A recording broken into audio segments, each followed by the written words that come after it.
মোহাম্মদ শামীম নামে একজন ভাই জানতে চেয়েছেন, ফজরের নামাজের ইকামত শুরু হয়ে গেলে সুন্নাহ পড়ব কখন? সুন্নাহ পরে পড়বেন। হাদিসে আসছে, ইযা উকিমাতিস সালাতু ফালা সালাতা ইল্লাল মাকতুবা। যখন ইকামত হয়ে যায় তখন ফরজ ছাড়া আর কোনো নামাজ পড়া যাবে না।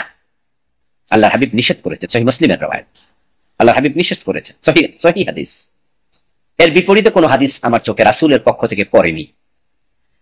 যদি কয়েকজন সাহাবীর আমল পাওয়া যায়, তারা ফজরের নামাজের সময় তারা সুন্নাহ পড়েছেন ইকামতের পরেও, জামাত চলাকালে। তো এখানে আমরা হাদিস পেয়েছি যে ইকামত হলে আর কোনো নামাজ নাই, ফরজ নামাজ ছাড়া। তাই আপনি পড়বেন।